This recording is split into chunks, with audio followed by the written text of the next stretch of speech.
This is a case of a very complex internal carotid artery aneurysm treated by both stents as well as open surgery. This 9-year-old who was worked up for a cardiac murmur had a left internal carotid artery aneurysm discovered incidentally. It is clearly a dissecting aneurysm, relatively long, and the AP and lateral angiogram demonstrates the extent of the carotid artery involvement. The patient underwent treatment with a pipeline at an outside institution. The aneurysm continued to fill, and subsequently a total of 7 pipeline stents were placed, with the unfortunate side effect of continued filling of the aneurysm and progressive visual loss. Although the initial angiograms demonstrated beautiful absence of aneurysmal filling in the early phase, it did demonstrate rather significant middle cerebral artery stenosis at the end of the stents. But during the later phases of the angiogram, despite the 7 stents, one could continue to see progressive filling of the aneurysm.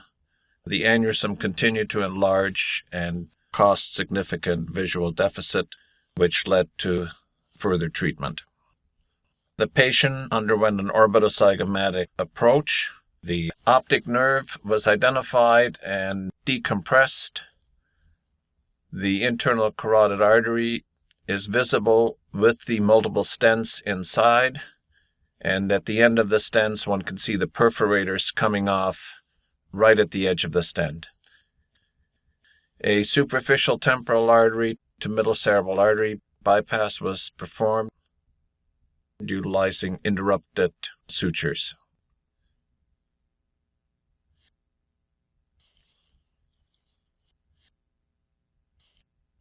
First the back wall, then the front wall of the bypass was performed.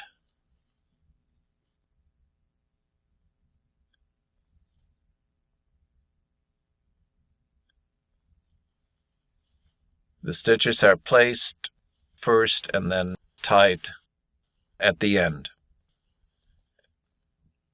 Following removal of the temporary clips, the pulsating anastomosis is visualized and patency confirmed with indocyanine green. The internal carotid artery is occluded in the neck